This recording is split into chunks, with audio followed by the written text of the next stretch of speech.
문제는 예.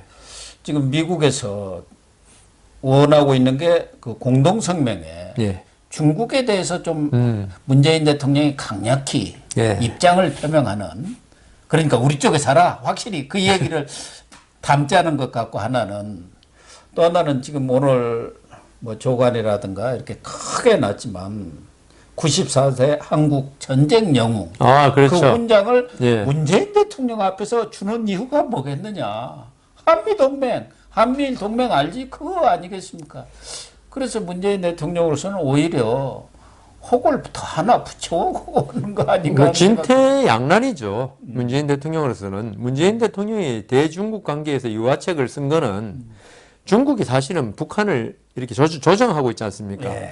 지금 북한 경제체제는 중국의 도움 없이는 한 일주일도 못 버틸 거예요. 기름이라든가 식량이라든가 이런 문제에서. 그래서 중국의 도움을 받아서 북한하고 관계에서 도움을 받으려고 그랬는데, 미국에도 생각은 완전히 아까 말씀드린 다르잖아요.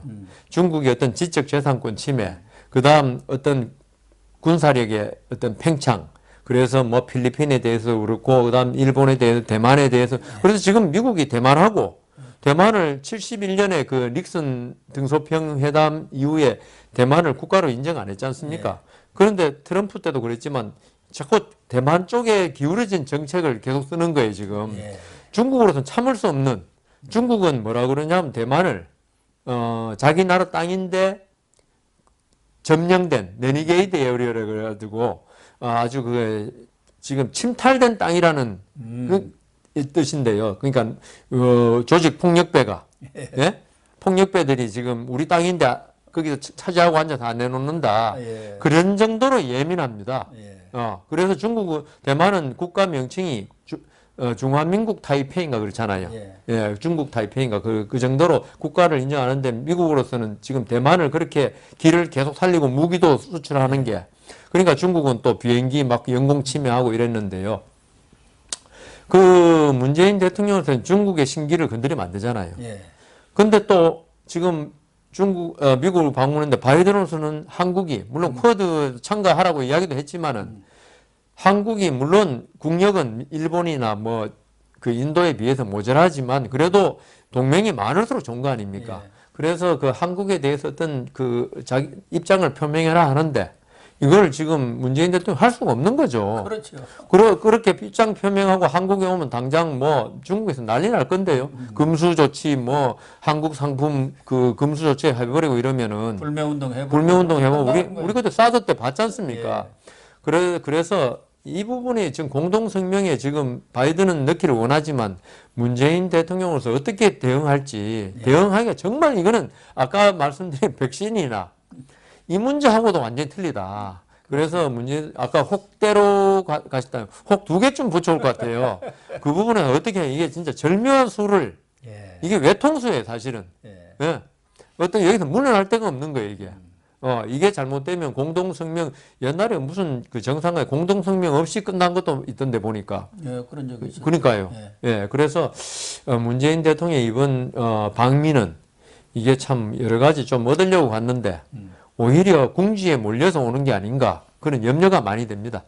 일단 그렇게 정리를 하고 방미와 관련해서 몇 가지 좀 해프닝성이랄까 그런 얘기들을 좀 더 해보겠습니다. 하나는 지금 한미 간에 원자력 협력을 통해서 제3국 공동 진출을 모색하자, 이런 쪽에 합의가 이루어진 모양이에요. 이제 뭐 정상회담 전에 다 실무자들이 그렇죠. 합의를 해놓지 않습니까? 정상회담에는 가서 그래 하고 그렇죠. 사인만 하고 사인만 하는 거니까. 그러니까 우리나라에서는 탈원전 하면서 미국하고 협력해갖고 제3국 진출한다. 이게 논리적으로 말이 됩니까? 문재인 대통령이 항상 그래 왔으니까 별로 우리부터 풀어야지. 놀랍진 않죠. 저번에 그 중동인가 가서도 우리나라 원전이 그 유럽인가요? 뭐 헝가리인가 뭐 체코 가서 우리나라 원전이 최고로 안전하다고 주장했고, 그다음 그 두바이인가에도 우리 원전 수출을 하려고 그랬고, 뭐 이런 식으로 그 국내하고 국외를 분리해가지고 이야기하는데, 이게 과연 그 국익에 부합하느냐, 그게 문제고, 그 대통령 말이 신뢰가 안 되잖아요. 아니 그 정도로 그 위험하고 사고 나면 많은 인명 피해가 생길 것 같으면은 그걸 수출해서는 안 되죠. 예. 우리가 안 한다면 외국에 수출해서 안 되는데 대통령이 밖에 나가서는 이 말하고 안에 들어와서는 저 말하면요. 그러니까요. 이 대통령의 말이라는 게 우리가 좀 손해를 보더라도 신뢰가 있어야 되는데 탈원전 주장했으면 끝까지 하라는 거죠. 예. 해가지고 우리가 손해를 볼지라도 그런데 지금 국내용 따로 있고 국외용 따로 있으면 우리가 대통령을 어떻게 믿고 이분 진짜 진정한 속셈이 뭐냐. 국내용은 뭐 득표용이고 또 문재인 대통령도 제가 판단하기로는 이거 탈원전 이건 아닌데 속으로는 판단을 하고 있으면서도 그분 오기 정치 있지 않습니까? 예. 한번 뭐 결정하면 그냥 무조건 고야 낙장불입 뭐 이런 스타일 아니에요. 법조인들이 그런 사람이 꽤 있습니다. 특히나 그러다 보니까 이걸 방향 전환을 못 하는 거예요. 그러니까 이게 그래서- 방향 전환을 몇 번 하고 싶었을 것 같아요. 예. 월성 원자력 이야기도 나오고 그다음 제가 봐도 이게 아니에요. 그거 아닌 건 누구나 다 알잖아요. 요새 저 언론에 계속 나오고 있는 벌목. 골목. 그냥 민둥산 만들어갖고 예. 나무 가지고 화력발전소 뗀다는 건 또 처음 저도 뭐 이게 진짜 아무도 경험하지 못한 화력 발전인데요. 그래서 문재인 대통령이 우리가 옛날부터 유체이탈 화법이라고 맨날 이야기하고 그랬는데 좀 일관성이 있었으면 좋겠다. 아니 정치란 게 있죠. 우리 그러잖아요. 대통령 후보 때 공약 내세운 것 중에 몇 프로밖에 안 한다고 잘못된 공약은 철회해야죠. 그러니까 탈원전 공약을 아무리 했더라도 이게 현실에 안 맞고 그다음 국가 이익에 부합하지 않으면요. 국민들한테 사과하고 내가 당시에는 원전의 그 위험성만 강조해가지고 그것만 보고 국민들의 안전을 위해서 내가 그랬는데 지금 보니까 아닌 것 같다. 내가 그 대통령이 되고 나서 여러 가지 연구를 해보니까 아닌 것 같다. 사과를 하면 우리 국민들이 있죠. 지금 우리 국민들 그때 여론조사하니까 원전 찬성이 과반수 넘었어요. 70% 정도죠. 오히려 찬성하는 쪽은 환경론자 이런 사람들이고 오히려 소수 아닙니까? 탈원전. 그러니까 정치에 유연성이 있어야 되는데 플렉서블 그러지 않습니까? 문재인 대통령은 진짜 한번 앞으로 나가면 독일 병정 같이 앞으로 나가기만 하지 후퇴란 게 없더라고요. 그게 좋은 정책에서는 그게 맞죠. 어떤 좋은 정책을 펴는데 어떤 국민들이 오해로 그 비난이 있더라도 끝까지 밀고 나가는 거 그게 서구나 이런 데서 그런 게 예가 많지 않습니까? 근데 나쁜 정책인 걸 알면 즉시 이게 뒤로 후퇴할 줄 아는 게 정치지. 법적으로는 다르죠. 법하고는. 법 시행은 법이 잘못됐더라도 일단 집행하고 나중에 법을 개정해야 되는 거고. 근데 정치라는 거는 나아갈 때와 물러날 때를 갖다가 잘 아는 거 아닙니까? 그걸 모르는 지도자 밑에 있는 국민들이 제일 불행하다 그러거든요. 근데 문재인 대통령은 뒤로 물러나가는 거를 갖다 터득을 안 하셔가지고 앞으로 나가는 것만 배우신 분이 대통령을 하니까 그래서 아마 노무현 대통령도 문재인 대통령의 성격이 앞으로 나가는 거는 잘하는 분이고 그것만 아는 것 같다. 노무현 대통령은 한미 FTA 그 노무현 대통령의 해군 그러니까 강정 기지 뭐 이라크 파병 그러니까 그 노무현 대통령의 어떤 이념 진보 이념에 비춰볼 때 전부 다 안 맞는 거잖아요. 그래도 노무현 대통령은 이게 정치를 아니까 뒤로 이거는 후퇴하는 게 맞다. 약간 보수적으로 하는 게 맞다 했는데 그런 노무현 대통령, 문재인 대통령 보니까 이분은 이념에 한번 딱 사로잡히면 후퇴라는 게 없다. 이거는 노무현 대통령이 볼 때는 국가 이익에 부합하지 않는 정책을 계속 밀고 나갈 수도 있는 사람이겠다. 이거는 국가를 위해서 안 좋다. 그래서 문재인 당시 비서실장 보고 정치하지 마라 그랬다는 게 지금 와서 우리가 이해가 가는 거죠. 특히 문재인 대통령은 비서실장이라든가 청와대에 있으면서 노무현 대통령이 말씀하신 대로 지지층의 그러한 반대에도 불구하고 한미 FTA라든가 여러 가지를 밀어붙이면서 지지층과 이탈돼 갖고 결국 그렇죠. 부엉이 바위까지 갔다. 네. 이런 생각을 하고 있는 것 같아요. 네. 그렇기 때문에 절대 내가 대깨문을 친문을 배신하는 그런 일은 대통령으로 해가지고는 내 퇴임 후의 삶이 고단해진다. 네. 양산 사제 가서 조용히 있기는 어렵다. 네. 이렇게 판단한 거 아닌가 그럴 하는 수 생각이 있네. 들고요. 또 예. 지금 방미와 관련해서 문재인 대통령은 계속 밥을 달라고 하는 모양이에요. 지난번에 스가는 가갖고 샌드위치 햄버거입니까? 그거 먹지도 안 했죠. 먹을 수가 있어요. 네, 이야기한다고. 그러니까 그래가지고 스가도 일본에서 아주 곤혹스러워졌지 않습니까? 가갖고 초라하니 뭐 오찬이나 만찬도 못 오고 햄버거 앞에 놓고 먹지도 못하고 나왔느냐. 너무 홀대를 받았다 해가지고 이번에는 가서 아주 계속 밥 달라 그러는데 22일 새벽에 정상회담을 하고 오찬을 하느냐 만찬을 하느냐 예. 또 그거를 할지 말지 밥을 줄지 햄버거를 줄지 샌드위치를 줄지 이게 지금 결정이 안 됐다는 거예요. 근데 우리는 그냥 이 밥 안 먹고 햄버거 먹고 갔다가는 잘못하면 한국 못 들어간다 해갖고 밥을 달라 그러고 있다고 그래요. 그러니까 그 우리나라 동양 정서에서 볼 때는 식사가 참 중요하지 않습니까? 그러니까 혼밥 잘 먹고 예. 나오니까 중국 가서도 그랬죠. 그런데 좀 미국 정서가 이제 그게 어떤 외교적인 지금 경로로 그래 됐는지 모르겠는데 미국 가보셨잖아요, 고 교수님도. 예. 근데 미국에서는 보면 이제 교수가 파티한다고 해서 가보면요. 진짜. 샌드위치 몇 개 놓여 있고, 예. 그 다음 주스 그 오렌지 주스 주고, 그게 끝이에요. 예. 우리 처음에 미국 갔을 때, 그 법관 연수 갔을 때, 아, 교수가 오늘 그 파티한다니까 한국식 파티를 생각하고, 뭐, 근사하게 뷔페식으로 차려놓겠죠. 야, 너무 실망했는데, 미국 사람들은 그 일하는 거 하고, 이 밥 먹는 거 있죠. 이 별개로 보는 것 같더라고요. 우리는 일하러 왔지 밥 먹으러 온 게 아니다. 그래서 미국이 이번에 주최 측 미국 측 생각이 그렇다면 그거는 이해는 할 수 있는데 그거는 지금 외교적인 그거는 이게 그러니까 방문을 받는 나라의 어떤 거기 따르는 게 원칙 아닙니까? 그렇죠. 예, 우리가 방문하는 쪽에서 밥 내놔라 대출 내놔라 할 수는 없는 거거든요. 그냥 미국 측에서 어떻게 해주냐 그건데. 근데 그렇게 고집을 이게 언론에 날 정도로 밥 좀 주세요 하는 거는 안 맞다. 네. 그거는 그 내부적으로 이미 주미 대사관하고 있죠. 다 조율이 돼 있어야지. 이게 또 그리고 문재인 대통령이 지금 답답하기는 참 답답한 모양인 게 아까 말씀드린 대로 그 백신 문제, 그다음 대북 문제 이런 데서 가져올 게 없으니까 밥까지 근데 제대로 못 얻어먹고 갔다면 미국 왜 갔냐?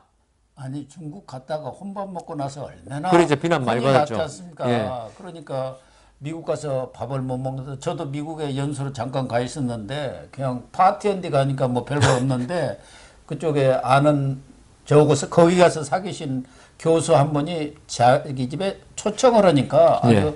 딱 정식을 차려서 주더라고요. 정식으로 내놔요. 그래갖고 잘 먹은 기억이 있는데 우리가 여기 지금 어쨌든 바이든 초청으로 간 거 아닙니까? 그럼 정식을 내놔야지. 그러니까 그쪽에서 그건 돼 있어야죠.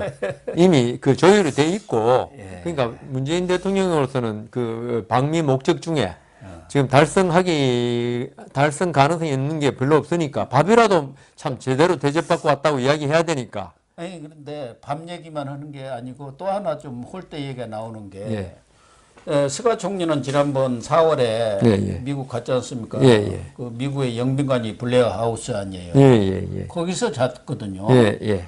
근데 지금 문재인 대통령은 그 백악관 근처 뭐 그냥 호텔에서 자고 있어요. 예. 뭐 말은 그래요. 지금 블레어 하우스가 수리를 하고 있다. 왜 하필이면 문재인 대통령 올 때 수리합니까? 그것도 홀대가 아니냐는 게 하나 있고 두 번째 홀대는 지금 21일 한미 정상회담이 끝나고 문재인 대통령이 SK이노베이션 전기차가 있는 그 공장, 배터리 공장을 방문을 합니다. 그런데 거기에 뭐 바이든 대통령은 가지를 않는 모양이에요. 함께. 그것도 홀대 아니냐. 전에 인도에서 삼성전자 공장 공장을 문재인 대통령이 방문한 적이 있어요. 근데 이재용 삼성 부회장도 갔는데 모디 총리가 끝까지 와가지고 고맙다고 그랬지 않습니까? 지금 배터리는 뭐 이런 반도체는 미국이 아쉬워가지고 거기 중국이 절대 우리를 능가하는 것을 못 보겠다 그러는데 이렇게 엄청나게 투자하는데 바이든이 좀 따라가줘야 하는 거 아니에요? 그런데 혼자 가라고 그랬다는 거예요. 우선 블레어 하우스 이야기는 우리 미국은 아시잖아요. 철저한 예양문하고 문재인 대통령 어디 가다가 잠시 들린 데가 아닙니다. 워싱턴이. 네? 그 방문하기로 이미 몇 달 전부터 전부 다 예정돼 있고 그런데 블레어 하우스가 영빈관인데 거기를 갖다 수리한다고 안 된다는 그거는 사실은 미국 측이 변명이죠. 거기에 그 블레어 하우스를 사용하게 하기 싫어하는. 근데 그 당신 자지 마 이렇게 할 수는 없잖아요. 아, 수리 중이라고 점잖게 한마디 한 거지. 그러니까 그 문재인 대통령에 대한 미국의 시각이 저는 이게 내심이 있다고 봅니다. 트럼프 때는 어떻게 트럼프 대통령이란 독특한 사람을 통해서 뭐 북한 문제 이렇게 이야기했지만은 바이든은 아니다. 그리고 당신이 지금까지 대북 전단 금지법이라든가 이런 걸 쭉 보니까 우리가 이렇게 좀 이런 말씀 드리면 좀 어폐가 있지만 좀 길을 들여야겠다. 그러니까 미국도 좋은 생각은 아니라고 보이는데 이게 어떤 외교적인 그걸 통해서 한 봐라. 당신들이 잘못하면 우리가 이렇게 해줄 수 있다. 홀대한다. 그 앞으로 잘해. 대중국, 그렇지. 대중국 견제에도 참석하고 그러면 우리 그 블레어 하우스 저 인테리어 하던 것도 금방 좀 중단시키고 자기 할 수 있다. 오찬 만찬도 밥 주고 진짜. 예. 이렇게 베풀어. 그러니까 그게 외교라는 게 좀 그런 거 아닙니까? 결국은 미국의 이익을 위해서 외국 정상을 이용하는 거지. 외국 정상이 예뻐가지고 예? 그렇죠. 그렇게 하는 거 아니거든요. 그래도 먹고 자는 문제를 가지고 이렇게 홀대를 하면 좀 섭하지 않습니까? 그러니까 말로는 안 하고 이제 그런 걸로 하는 거죠. 홀대를 하는 거고 그다음 그 SK 이노베이션 공장 예. 그거는 이제 조금 예전에 보면은 뭐 꼭 대통령이 갈 때 미국이라는 나라가 또 연방제 아닙니까? 예. 그래가지고 연방제 국가에서 그 연방의 대통령이 주에서 있는 공장을 이렇게 방문한 거 수행하는 같이 가는 거 그렇게 많지는 않은 것 같고요. 이거는 뭐 그래서 주지사 정도가 이렇게 예우 차원에서 미국의 뭐 캘리포니아주 같은 경우는 면적이 우리보다 훨씬 넓고 경제 규모가 얼마나 큰데요. 거기에 주지사는 우리 대통령보다 훨씬 힘이 셉니다. 그래서 뭐 가면 좋겠지만 그 SK 이노베이션 공장에 바이든이 안 간다고 그거는 크게 섭섭해할 필요는 없을 것 같습니다. 근데 뭐 워싱턴에서도 그렇게 멀지는 않은 모양이에요. 아, 그렇구나. 비행기로 가면 그렇게 오래 걸리지 않는데 안 가니까 그것도 이제 다른 거 하고 전부 합쳐져 가지고 홀대 아니냐. 혼자 가라 한 것은 홀대 아니냐. 예. 뭐 그런 것도 같아요. 예, 우리가 그러니까 이번에 가서 수십조를 이렇게 투자를 하는데 우리나라에다가 한 40조 투자를 좀 해보세요. 지금 그럴 형편이 안 되죠. 지금 아니, 우리 문재인 기업들이 대통령이 미국에다 지금 오고 있지 않습니까? 우리 기업들이 우리나라는 지금 못하는 그런 상황. 그러니까요. 규제도 많고 노조가 세고. 그러니까 지금 이번에 또 알려지기로는 40조 정도를 뭐 삼성, SK, 현대차, 뭐 LG 해갖고 40조 정도를 투자를 하겠다고 바이든한테 선물 보따리를 지금 들고 갔다는 거 아닙니까? 그러니까 복잡이 터질 노릇이죠. 우리나라 젊은이들은 좋은 일자리가 없지 않습니까? 알바도 지금 구하기 힘든 거 아니에요. 그러니까 강의실 불 끌어 다니면 몇만 원 주고 어찌고 이런 상황 아닙니까? 그러니까 이게 노조의 업보죠, 뭐. 노조. 그다음 정부는 규제하고 상속은 전부 다 상속세 엄청난 상속세 매기고 이런 게 이제 결국은 노조가 보면요. 지금 노조원들은 좋아요. 그런데 그 후 아들, 딸들은 힘들어지는 식으로 저는 앞으로 그 우리나라 대기업들이 외국으로 많이 나갈 것 같아요. 그럴 것 같습니다. 예. 아무튼 한미 정상회담이 열리기 전에 저희가 녹화를 하고 있습니다만은 좀 부정적으로 이렇게 결과를 예측을 했는데 그 예측을 확 깨지면 좋겠습니다. 뒤엎고 좋은 성과를 가지고 이렇게 돌아오길 우리가 기원을 해야죠. 그 우리 국가의 이익이니까요. 그럼요. 네.